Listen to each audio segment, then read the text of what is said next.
Washington mengajak damai, tanggapan Beijing malah menyindir, mempertanyakan standar ganda Amerika terkait deeskalasi perang dagang.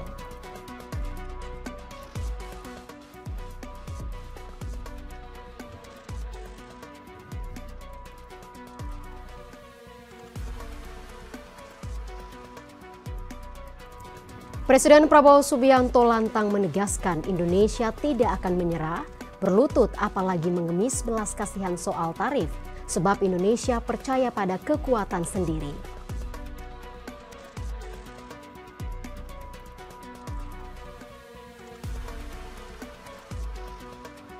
Walau sepanjang kuartal 1 sistem keuangan nasional terjaga stabil, KSSK sepakat tingkatkan kewaspadaan di kuartal 2 tahun 2025.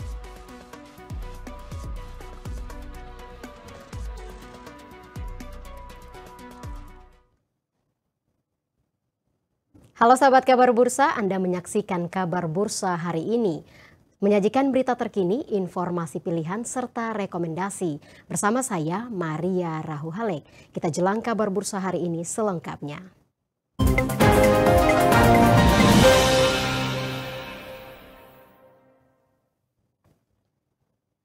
Beijing menanggapi sinis ajakan damai Washington terkait perang dagang dan tarif selama Amerika tetap mengancam dan memeras China. Sementara itu, nada optimisme datang dari Gedung Putih yang meyakini dalam waktu dekat akan terjadi kesepakatan perdagangan dengan China. Perang dagang dua raksasa ekonomi dunia Amerika Serikat dan China memasuki babak baru. Secara mengejutkan, Washington melunak menyatakan bersedia untuk berunding baik-baik serta menurunkan tarif impor China walau tidak akan sampai 0%. Tidak tanggung-tanggung, mengutip Reuters, seorang pejabat Gedung Putih menyebut angka berkisar antara 50% dan 65%. Sementara saat ini, tarif impor China sebesar 145% hingga 245% untuk produk-produk impor China tertentu. Mengutip Wall Street Journal, Presiden Donald Trump mengatakan akan bersikap baik dengan China dan kedua negara akan bahagia dan hidup bersama dan bekerja sama. Namun tanggapan Beijing bernada sinis, justru mempertanyakan standar ganda Amerika. 中方早就指出，关税战、贸易战没有赢家，保护主义没有出路，脱钩断链只会孤立自己。对于美国发动的关税战，中方的态度很明确。 我们不愿打，也不怕打，打奉陪到底，谈大门敞开。如果美方真的想通过对话谈判解决问题，就应该停止威胁讹诈，在平等、尊重、互惠的基础上同中方对话。一边说要同中方达成协议，一边不断搞极限施压，这不是同中方打交道的正确方式，也是行不通的。 Berbeda dari Beijing, nada optimisme disuarakan oleh pejabat Gedung Putih. Pada 22 April 2025, juru bicara Gedung Putih, Kathleen Leavitt kembali menyampaikan keyakinan akan menuntaskan 90 kesepakatan dagang dalam kurun waktu 90 hari masa penundaan tarif, walau kenyataannya belum ada satu kesepakatan dagang terjadi. Terkait China, Kathleen menjelaskan perkembangan berjalan baik dan sesuai rencana. Are any of those conversations yet with China happening? I actually do have something to share on that. I asked the president about this before coming out here, and he wanted me to share with all of you that we're doing very well in respect to a potential trade deal with China. As I mentioned, there have now been 18 proposals in more than 100 countries around the world who are wanting to make a deal with the United States of America, and the president and the administration are setting the stage for a deal with China. So we feel everyone involved wants to see a trade deal happen, and the ball is moving in the right direction. Sure. Setting the stage for a deal with China, what does that mean? Has the president spoken directly with Xi yet? I don't have anything to read out on a direct talk between the president and President Xi, but we will continue to keep you updated.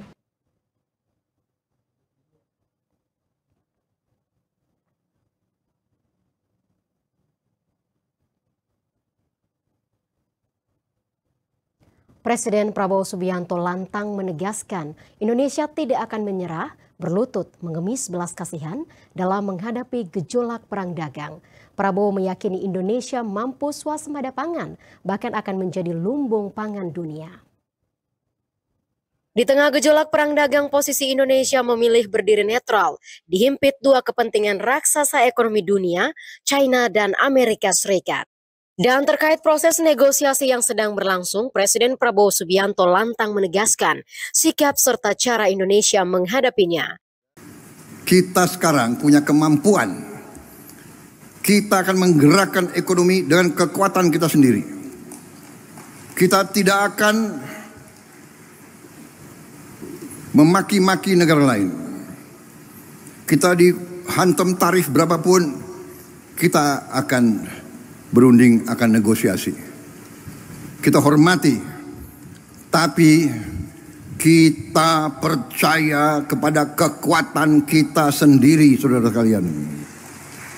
Kalaupun mereka tidak membuka pasar mereka kepada kita, kita akan survive, kita akan tambah kuat, kita akan berdiri di atas kaki kita sendiri.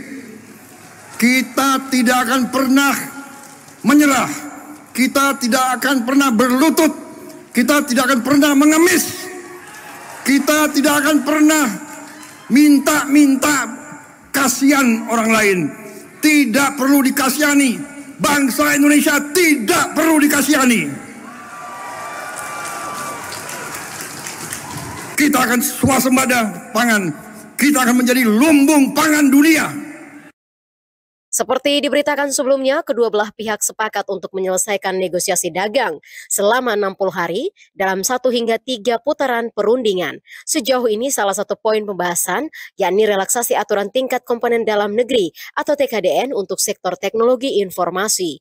Dalam hal ini, pemerintah berencana membentuk satuan tugas untuk memperbaiki kebijakan TKDN menjadi berbasis insentif. Menko Perekonomian Airlangga Hartarto menjelaskan, Presiden Prabowo tidak memberikan target khusus selain bernegosiasi sebaik-baiknya untuk kepentingan nasional. Komite Stabilitas Sistem Keuangan atau KSSK sepakat untuk meningkatkan kewaspadaan serta memperkuat koordinasi dan kebijakan lintas lembaga anggota untuk memitigasi dampak rambatan dari ketidakpastian pasar keuangan global.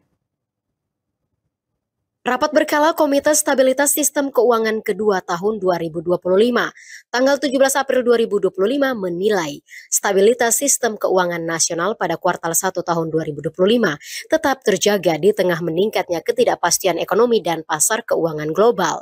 Komite Stabilitas Sistem Keuangan atau KSSK yang beranggotakan terdiri dari Menteri Keuangan, Gubernur Bank Indonesia, Ketua Dewan Komisioner Otoritas Jasa Keuangan, dan Ketua Dewan Komisioner Lembaga Penjamin Simpanan.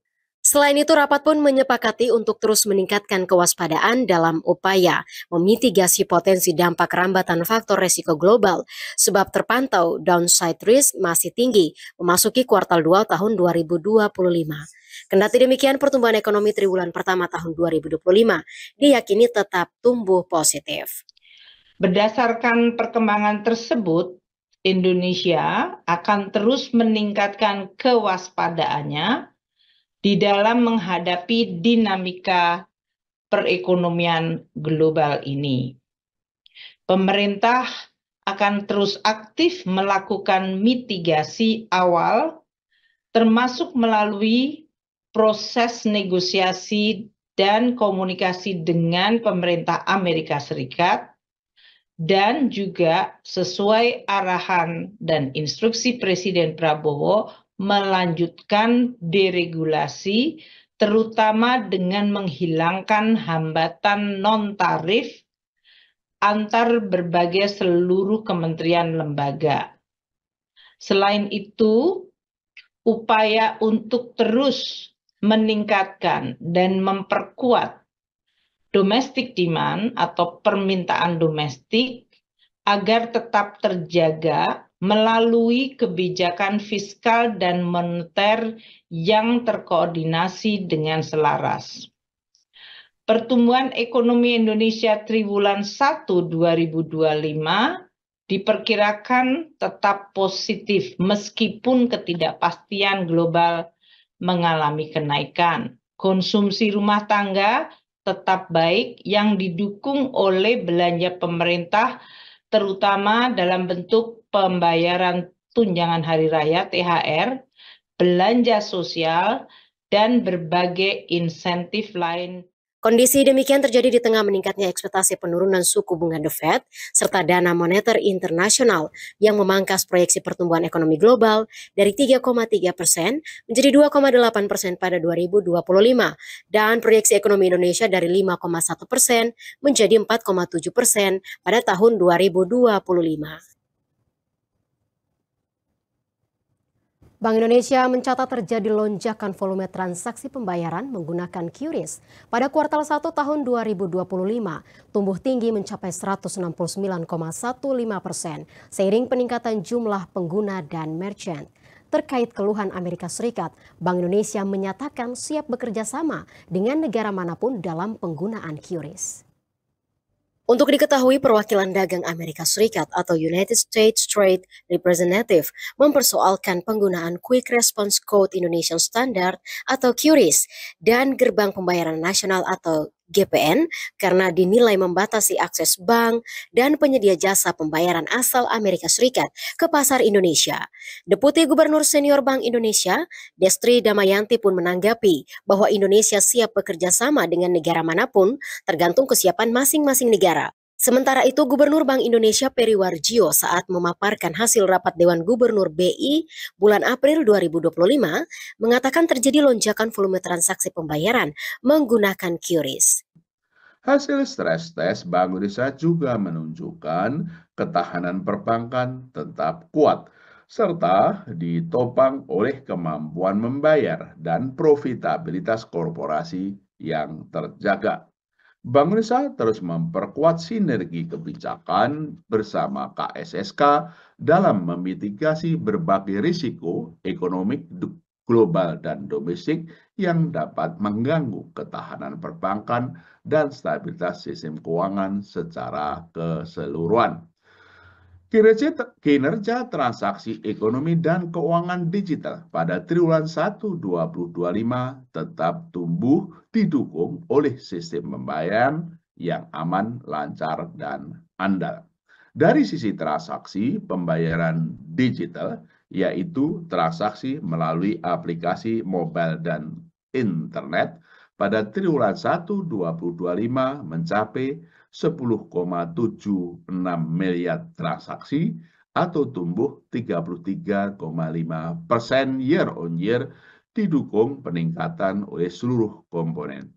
Volume transaksi aplikasi mobile dan internet terus tumbuh masing-masing sebesar 34,5% dan 18,9% year on year.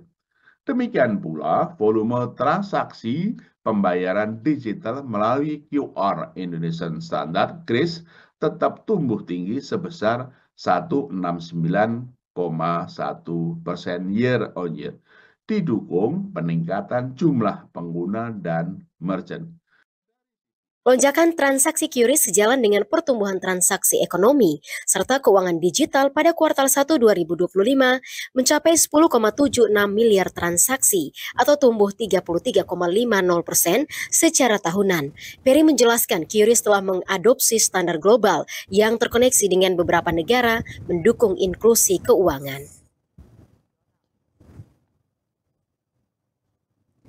Sahabat, hingga kini proses negosiasi tarif antara Indonesia dan Amerika masih berlangsung. Sementara belum juga ada tanda-tanda dinamika perang dagang akan mereda. Di tanah air, Komite Stabilitas Sistem Keuangan merapatkan barisan sepakat untuk meningkatkan kewaspadaan di kuartal 2 tahun 2025.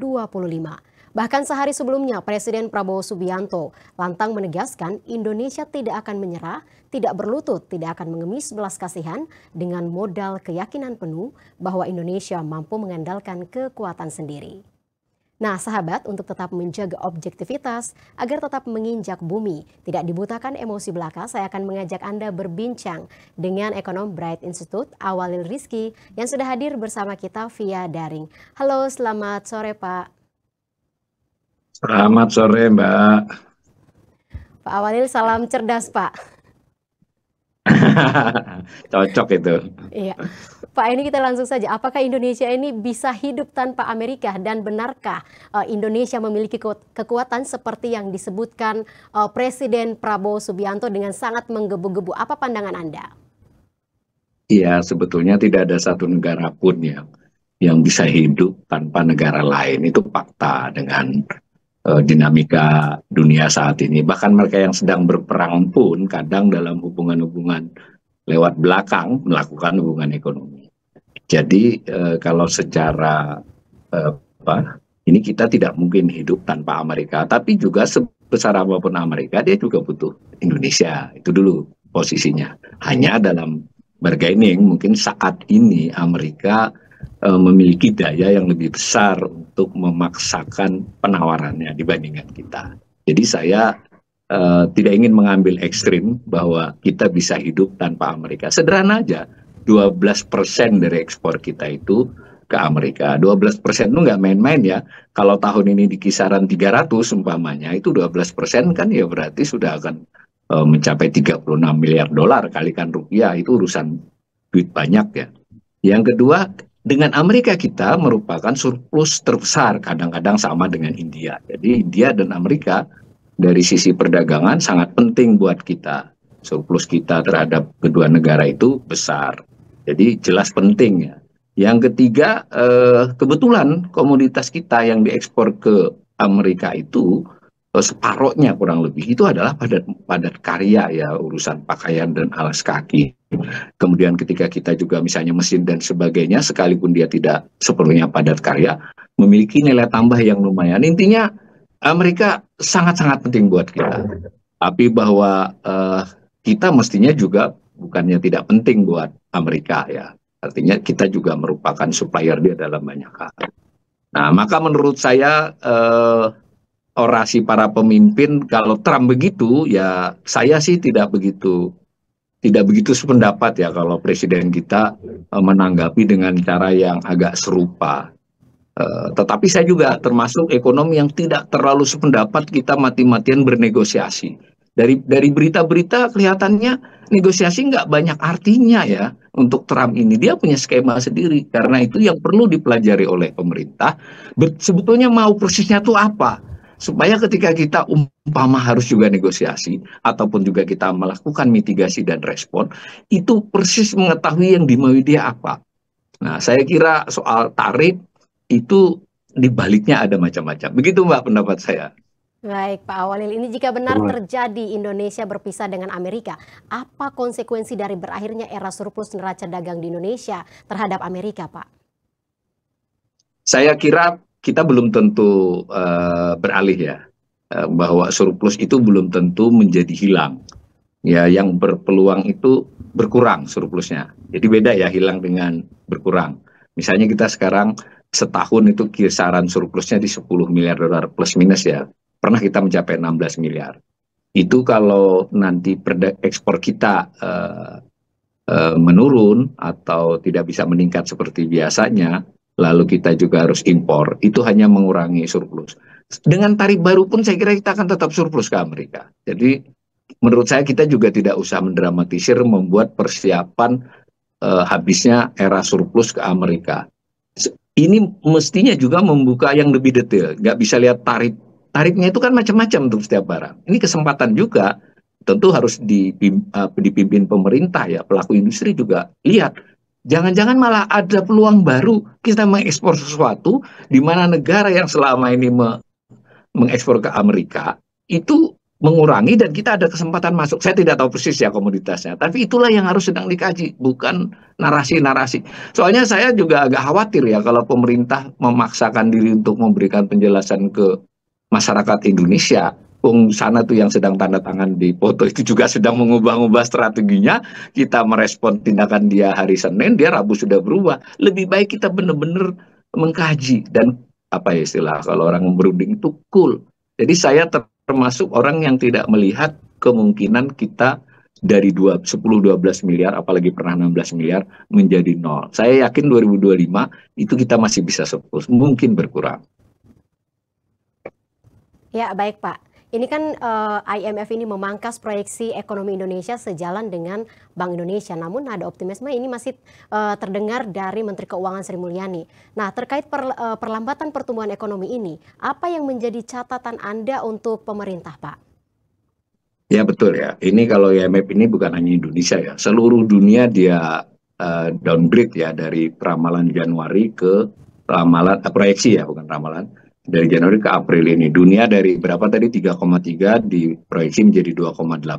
Bahkan Amerika turun lebih tajam loh proyeksinya. Nah, Indonesia kepangkas dari 5,1, 5,06 sebenarnya menjadi 4,7, kurang sedikit 4,7. Itu saya kira sudah konservatif itu perkiraan IMF. Nah, bisa jadi begitu, tetapi respon pertama ini kembali soal responnya. Kalau saya berpendapat Bank Indonesia maupun Menteri Keuangan meresponnya itu dalam bahasa populer ngeles ya. Jangan denial dong. Diakui saja dulu. Lalu kemudian diberikan gambaran kepada pasar dan kepada masyarakat langkah apa. Nah, kalau dilihat ramalannya proyeksinya IMF itu kan terutama sekali terkait dengan berkurangnya kontribusi ekspor jadinya. Nah, kontribusi ekspor itu terkait juga dengan investasi kepada sektor-sektor yang ekspor. Berarti investasinya menurun, kemudian ekspornya juga menurun, sehingga itu mengkontribusi sekitar 0,3 dari PDB tadi. Nah, kalau begitu, ada dua cara kan. Satu, kita membuat ekspornya tetap, meskipun tujuannya mungkin beralih dari Amerika. Ini nggak gampang, tapi itu kan bisa diproyeksikan. Yang kedua, soal investasi. Kalau begitu, investasinya tidak harus terkait dengan yang sifatnya langsung ekspor. Seperti pernyataan Presiden, bahwa mengapa sekarang tidak mulai beralih lebih kuat kepada pertanian yang masih memberi ruang untuk tumbuh. Sekalipun secara teoritis, nilai tambah pertanian itu lebih rendah. Tetapi di situasi begini, pertanian adalah safety net, ya bumper.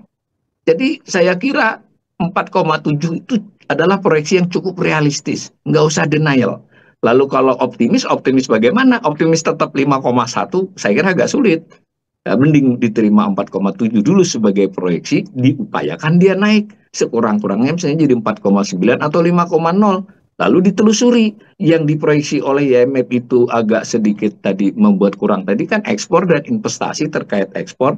Ada lagi sih tambahan, investasi kita sedikit bisa terganggu karena ini likuiditas dunia kan sedang mencari saluran-saluran yang agak mungkin sebagiannya agak aneh ya, anomali, sehingga mungkin ada yang hold untuk menunda dulu investasi ke Indonesia. Nah, itu kan berarti dipecahkan satu persatu meskipun terhubung.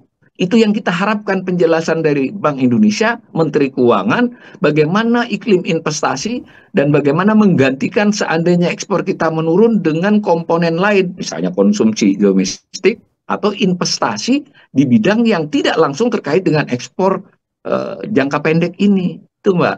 Jadi saya kok optimisme Menteri, boleh saya, ya harus begitu ya, namanya Menteri masa nggak optimis. Tetapi so far dari saya juga kebetulan tadi baca laporan rapat Dewan Gubernur, tadi sepintas mendengar dari Bu Sri Mulyani, kenapa pada level-level itu banyak normatifnya? Kalau Presiden ya haruslah normatif, tapi level Gubernur Bank Indonesia, level Menteri Keuangan, kasih dong gambaran yang kita lebih ekonomkah, pelaku pasarkah, pelaku pasar pemilik duit, untuk gambaran yang lebih sebenarnya pemerintah memitigasi soal ini seperti apa. Itu yang saya belum tangkap.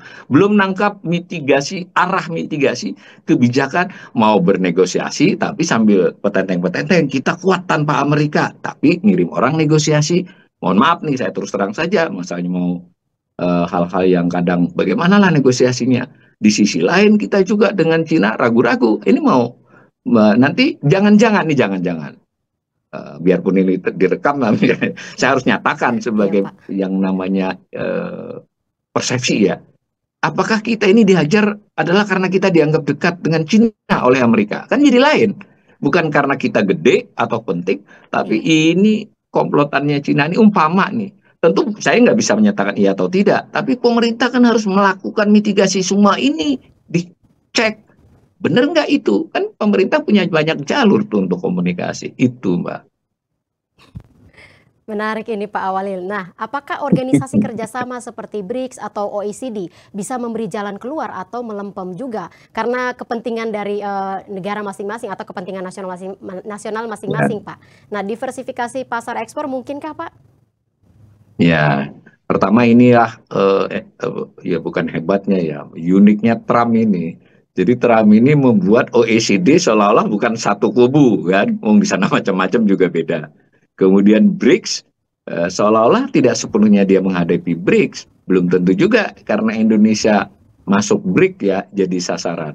Maka inilah era di mana yang namanya lembaga-lembaga seperti OECD, BRICS segala itu justru menurut saya sekurang-kurangnya dalam jangka pendek 1-2 tahun ini sulit diandalkan. Akibat Trump yang kalau ibarat pegang pedang itu ya dia sabet sana sini. Tapi hati-hati ya, kalau yang menuduh Trump sabet sana sini karena gila itu menurut saya keliru. Bisa jadi dia punya desain kan, desain mau apa. Nah itu yang harus dicari tahu oleh tim. Nah tapi tadi saya cenderung orang yang tidak terlalu percaya mengandalkan BRICS ataupun kita dua-duanya ikut ya, G20 kita juga ikut. Menurut saya sekarang benar seperti kata pertanyaan tadi, lebih baik kita pendekatannya G2G ya, jadi satu-satu negara. Kalau ASEAN mungkin masih bisa lah ya, segerombolan, tapi yang lebih luas hati-hati. Kemudian apakah kita bisa memikirkan ekspansi ekspor di luar yang sudah secara tradisional? Secara teoritis itu yang harus dilakukan. Tapi jangan lupa, hampir semua negara berpikiran sama sekarang ini. Jadi kita rebutan. Kita rebutan kalau misalnya Amerika mengurangi, bukan Trumpnya yang mengurangi masyarakatnya karena dengan tarif permintaan Amerika menjadi lebih tertekan dan itu by design. Saya kira mereka memang berharap mengurangi impor kan, sekalipun secara nilai mungkin tetap naik dari sisi harga di sana tapi kan berkurang. Nah maka si para eksportir ini termasuk kita berusaha mencari pasar lain, tapi jangan lupa India, Vietnam, Thailand dan Cina sendiri juga punya masalah seperti kita. Nah, bagaimana kalau Cina mikirin nambahin pasar di Indonesia? Vietnam mikirin masalah di Indonesia, nanti sebentar lagi India akan teriak. Saya dengan Indonesia ini sudah 2 dekade selalu defisit, kita surplus. Bahkan kami pernah menjadi surplus terbesar melampaui Amerika. 2000 berapa ya? 23, 24, 2 tahun terakhir ini lebih tinggi surplus ke India. Karena itu kami mau negosiasi ke Indonesia. Nah, maka disinilah perlunya kita tidak sekedar bicara garis besar, tapi rinci komoditas apa yang kita bisa andalkan. Kemudian pasar-pasar yang terbuka itu apa saja. Dan menurut saya tidak usah dipaksakan. Kita kalau perlu menerima fakta ekspor tahun kemarin sekitar 290 ya miliar dolar. Harusnya tahun ini di atas 300. Umpama kita stuck di 290 atau turun sedikit, harus terkompensasi dengan hal lain dalam konteks pertumbuhan ekonomi. Ya tadi permintaan domestik kah? Atau investasi yang kemudian melebar. Tidak investasi yang seperti digemborkan saja, di nikel, di bauksit, pokoknya gitu. Tapi mengapa tidak mungkin ini semacam reindustrialisasi? Begitu Mbak. Jadi kalau untuk diversifikasi ekspor, tantangannya adalah semua negara sedang memikirkan hal yang sama dengan kita. Ya, baik Pak Awalil. Ini juga soal desain dan perubahan peta dagang global. Apakah posisi dan nilai tawar Indonesia ini masih bisa diperhitungkan? Sementara kan Cina juga mengancam akan menerapkan tarif resiprokal pada negara mitranya yang membuat deal dengan Amerika yang merugikan China, Pak. Itu gimana, Pak? Ya, saya sebelum jawab teknisnya malah jangan-jangan kita juga harus mulai memikirkan ya. Ternyata akhirnya yang kompromi itu saya tidak tahu, ini kan boleh saja tuh. Ekonom juga kadang-kadang nggak harus berdasar angka ya, bisa imajinasi. Ya gimana kalau nanti yang kompromi itu Amerika dengan Cina? Mereka kompromi, entah bagaimana caranya, 3-6 bulan ke depan dapat desain mereka kompromi. Dan komprominya mereka itu ya kalau di zaman kolonial dulu kan, bagi-bagi daerah jajahan. Kalau dari sisi ini kan Indonesia harus memikirkan strategi yang tepat kan. Itu umpama, tapi kembali ke pertanyaannya. Itu ya saya kira tadi kalau kita mengikuti pidato presiden yang masih percaya Indonesia ini memiliki banyak hal gitu ya bisa saja benar, tapi menurut saya didiskon lah. Tetapi juga tidak benar juga yang kita nyaris tidak punya apa-apa, kalau nggak ada Amerika kita mati, apalagi Cina misalnya maksa impor ke kita, enggak juga.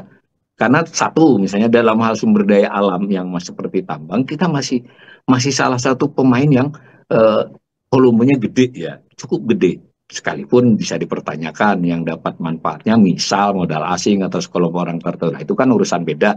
Tapi yang jelas kita masih punya apa istilahnya dalam supply chain dunia itu kita pegang beberapa produk. Yang kedua, sekalipun misalnya kayak alas kaki, pakaian kita mulai tersudut dengan Cina, tapi tidak semuanya juga. Saya kebetulan juga pernah menjadi narasumber di asosiasi tekstil ya. Di luar dugaan saya, mereka juga cukup pede ya. Artinya ada inovasi dan sebagainya. Ada juga kita nanti akan memiliki produk-produk yang bisa bersaing. Sebutlah kehebatan orang-orang Indonesia dalam untuk kasus fashion ya. Banyak yang bersifat khusus. Nah, tapi itu kan memerlukan juga fasilitas dari pemerintah. Jadi kita masih mungkin di situ. Belum lagi kalau kita bicara tentang prospek-prospek di perkebunan dalam konteks misalnya kopi kah, coklat kah, ditambah lagi dengan produk-produk rempah-rempah dan sejenisnya itu. Sayang memang karena nilainya $1 miliar, setengah miliar itu kurang diperhatikan. Tapi ini saatnya. $1 miliar itu artinya berapa triliun, Mbak? Itu bisa dinaikin 2-3 bersama-sama. Jadi kita tidak hanya main tembaga, tidak hanya main nikel, tidak hanya main batu bara, tidak hanya main sawit, tapi kita harus mulai atau emas, kita memikirkan yang ini. Itulah saatnya tugas pemerintah. Biarkan presiden bolehlah pidato untuk menyemangati kita semua, tapi kementeriannya dan kita ekonom dan media seperti ini juga mengabarkan bahwa inilah saatnya kita memikirkan peluang-peluang yang tidak langsung lompat, tapi secara agregat dia nanti membuat kita berarti. Saya ulangi, kita punya banyak potensi yang justru tidak dimiliki banyak negara. Atau kalaupun memiliki tidak banyak. Tadi saya ulangi lagi, mau itu kopi, mau itu cengkeh, mau itu kakao, terlepas dari kondisi kekiniannya. Mau itu barang-barang farmasi ya, barang-barang bukan farmasi kimia, tapi yang bahan-bahannya. Itu banyak, dan dalam hal tekstil tadi, setersudut apapun, ada segmentasi yang Indonesia bisa buat. Gitu loh. Yang lain tidak kompetitif di situ. Itu, Mbak. Ya, Pak Awalil, ini masih soal kekuatan Indonesia yang disebut oleh Presiden Prabowo Subianto. Apakah Indonesia akan siap menghadapi resiko terburuk? Sebab sampai sekarang ini kan Indonesia masih bergantung pada impor, Pak. Iya, ya, itulah. Menurut saya kalau rakyat ya, masyarakat kita ini memiliki daya tahan yang luar biasa ya. Kita sudah membuktikan. Kurang apa COVID? Kurang jatuh apa di 97-98? Rakyat kita tuh adalah rakyat yang ya istilahnya kalau menderita itu bisa jadi kita termasuk sedikit negara yang daya tahan rakyatnya tanpa ribut bisa bertahan. Artinya ini modal dari sisi pemerintah. Tentu jangan dieksploitasi ya. Nah, di sisi lain UMKM kita menengah lah ya, jangan yang miskin banget. Itu juga punya daya inovasi yang lumayan loh ya. Cukup bagus lah. Artinya ini masih bisa jadi motor tadi. Kalau saya katakan tadi yang menengah ini dia punya kebun beberapa hektar, puluh hektar atau apa, atau dia industri apa yang mempekerjakan 100-200 orang, itu masih punya daya juang ya. Maka itu daya tahan. Tetapi kalau kemudian pemimpin juga berlebihan mengatakan bahwa kita ini sangat kuat, itu menurut saya juga rawan, karena ada masalah yang tidak kelihatan. Masalahnya justru bukan di perdagangannya, tapi sektor keuangannya, Mbak. Tadi kan sudah ditayang tuh Bank Indonesia. Bener nggak perbankan itu sekuat yang diinformasikan itu? Nah, silakan kalau mau nonton kanal saya berpendapat tidak sekuat itu. Jadi perbankan kita menyamarkan beberapa kelemahan yang jika ada gempa dan tsunami bisa sakit dia. Jadi KAR cukup, laba cukup, LDR cukup tinggi, tetapi mereka sedang bermasalah dengan likuiditas. Jadi ukuran likuiditasnya lemah, misal. Nah, begitu juga dengan pasar modal ya, ini kan pasar bank.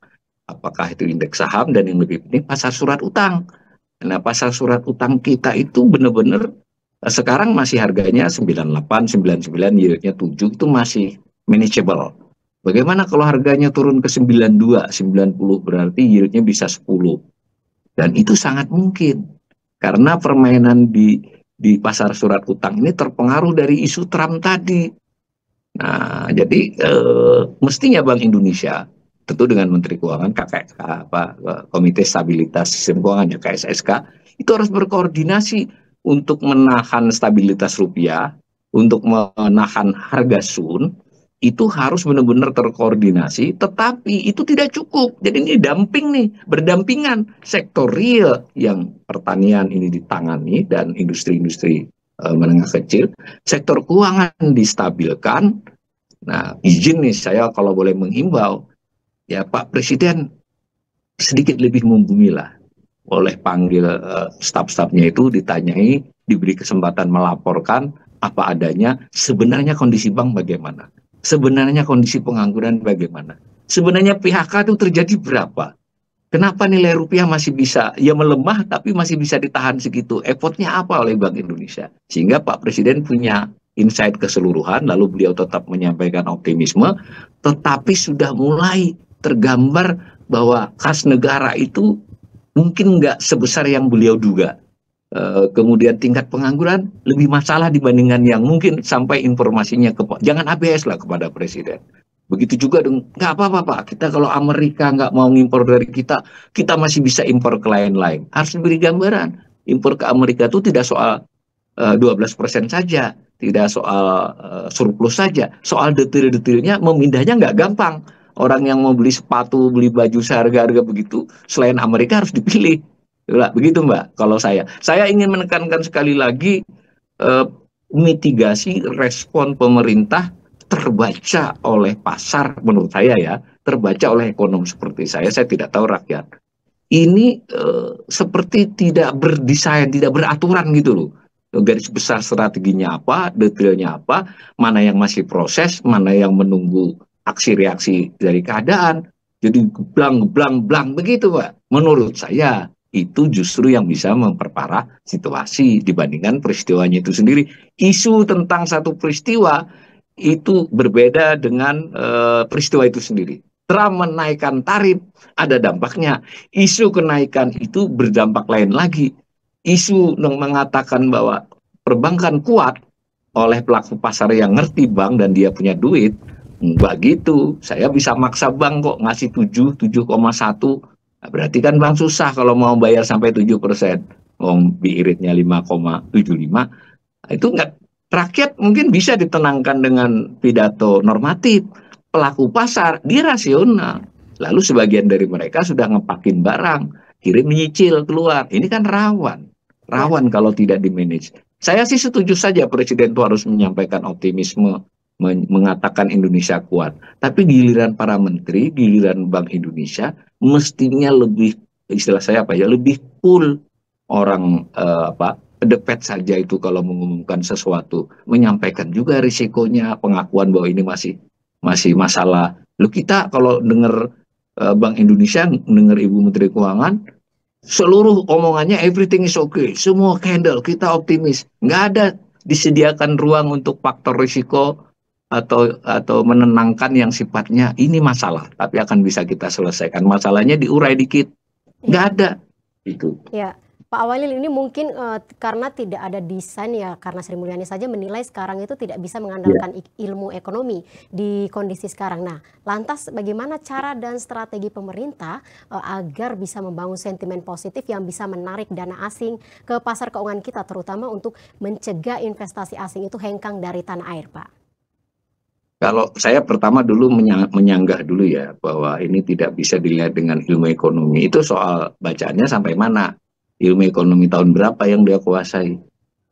Karena sebenarnya 10 tahun terakhir ini berbagai tulisan di jurnal kah, pendapat-pendapat di YouTube bahkan ya, artinya YouTube ya, bukan YouTube saya maksudnya, YouTube pakar ekonomi itu banyak loh Mbak. Kalau kita lihat, apalagi ahli keuangan, enggak sepenuhnya tidak sesuai teori juga.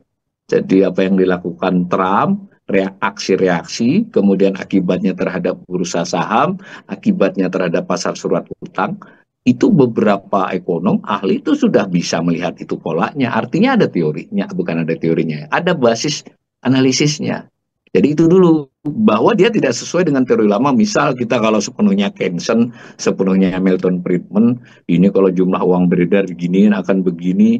Terus Trump itu ngitungnya suku bunga begitu, padahal menurut tarif, padahal menurut buku itu harusnya ya free trade. Nah, itu menurut saya enggak begitu juga. Jadi ilmu ekonomi jelas masih sesuatu yang sangat diperlukan oleh pandangan-pandangan dan lebih perlu lagi oleh pemerintah, analisis-analisis yang saya sebut teknokratis. Tapi tidak cukup ilmu ekonomi, itu betul.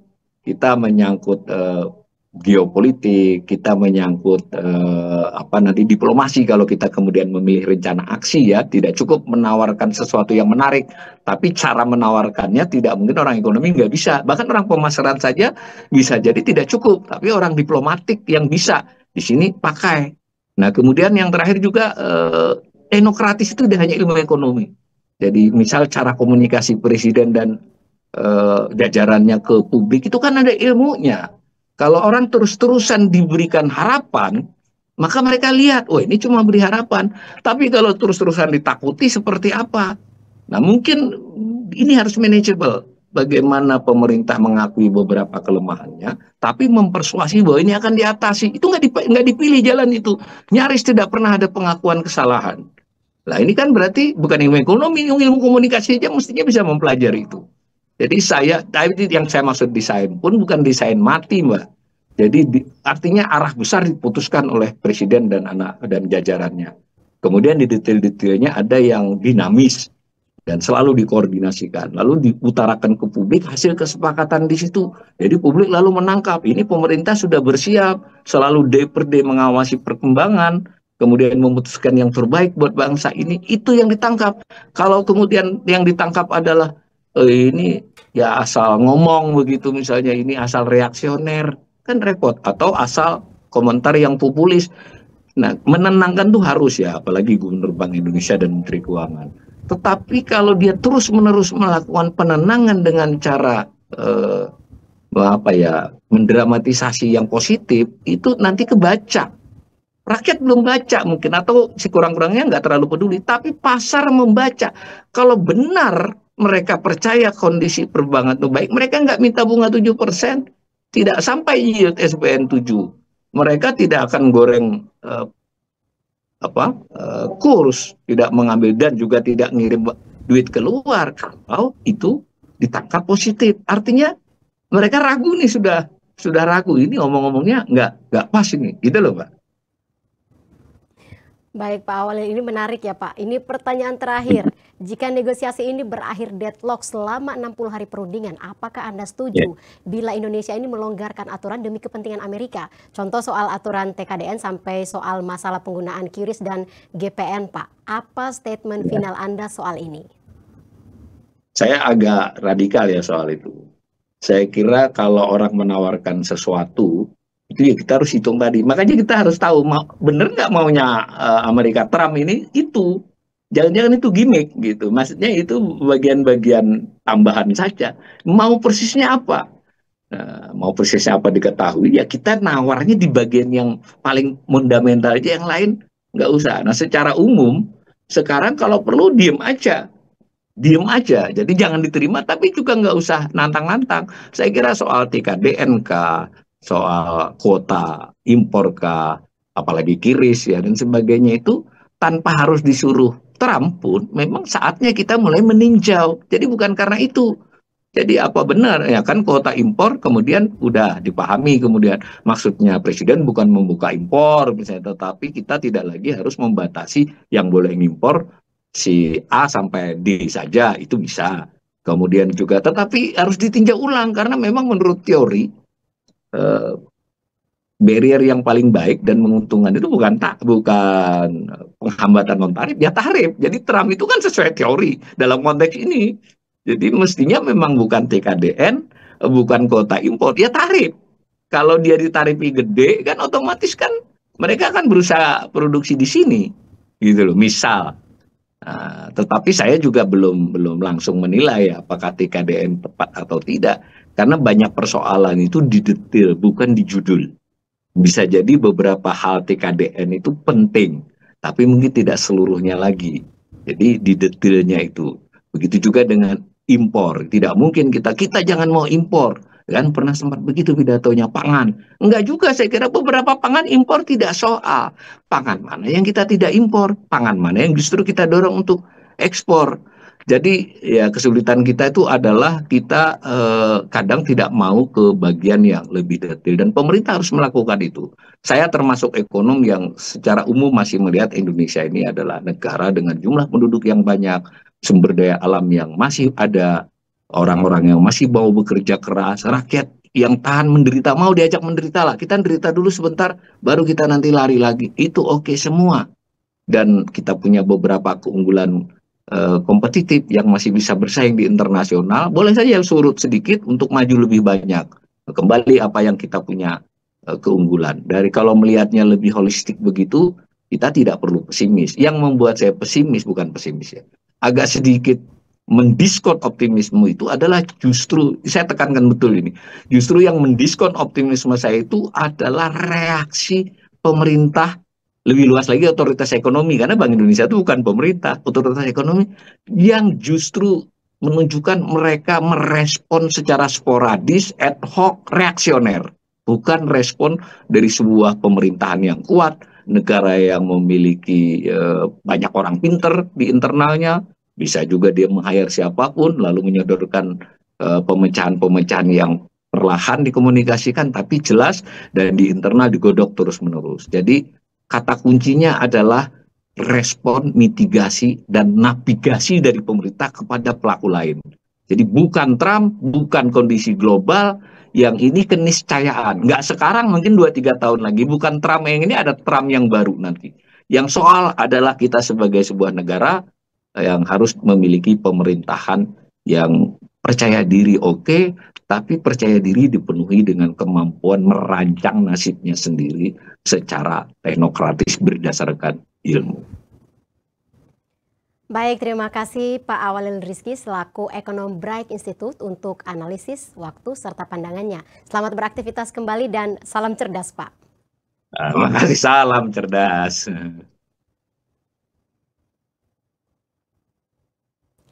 Laporan keuangan PT Unilever Indonesia mencatatkan laba bersih per 31 Maret 2025 sebesar 1,23 triliun rupiah, sedangkan PT Bank Sentral Asia 14,1 triliun rupiah. Sementara PT Astra International terbuka menambah porsi kepemilikan saham Hermina karena prospeknya yang menjanjikan.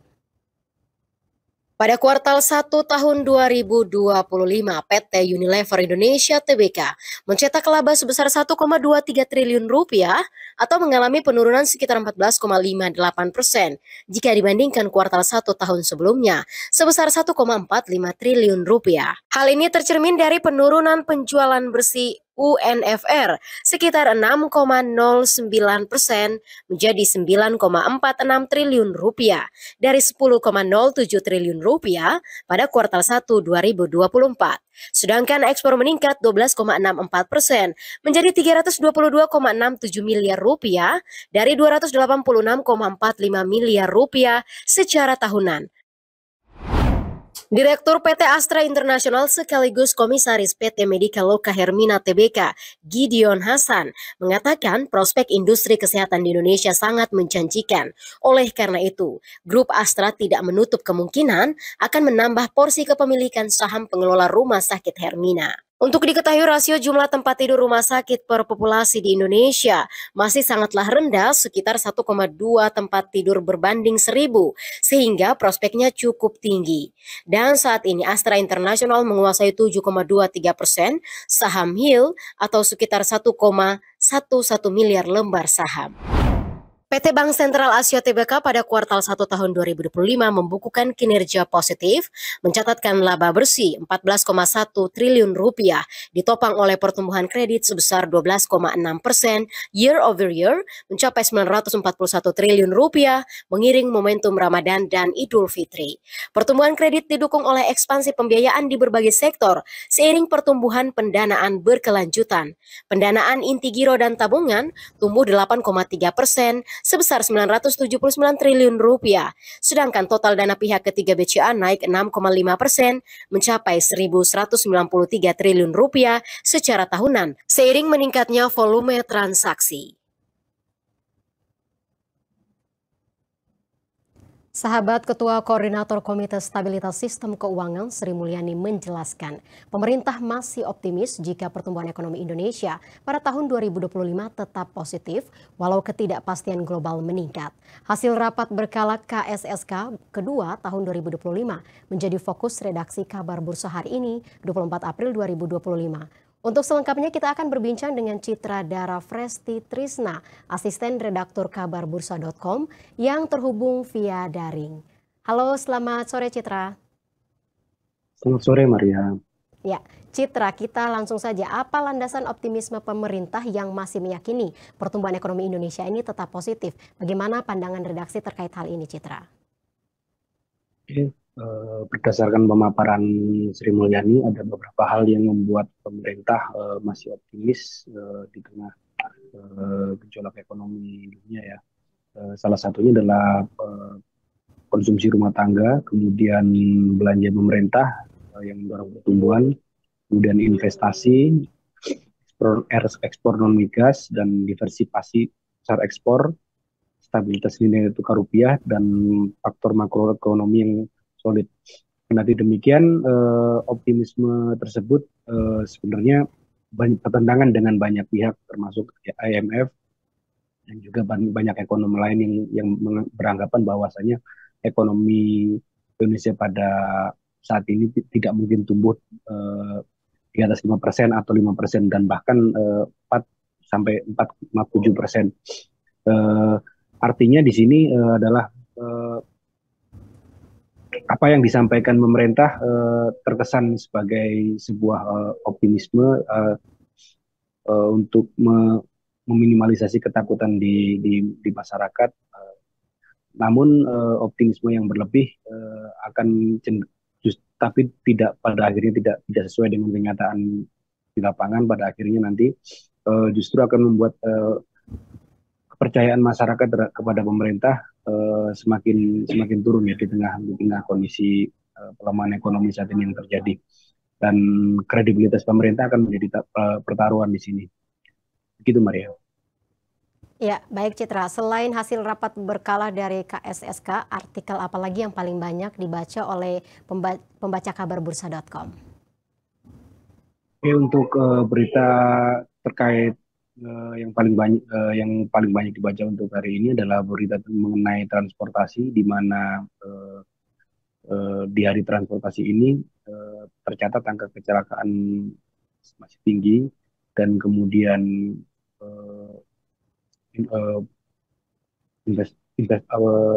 dukungan pemerintah di sektor transportasi publik tetap masih cukup rendah, dan kemudian angka kecelakaan yang tinggi yang dapat mengakibatkan beban fiskal yang cukup tinggi itu juga menjadi sorotan masyarakat untuk hari ini. Untuk informasi selengkapnya bisa dapat langsung dilihat di kabarbursa.com. Ya, baik, terima kasih Citra Dara Fresti Trisna, asisten redaktur kabarbursa.com untuk penjelasannya. Selamat bertugas kembali.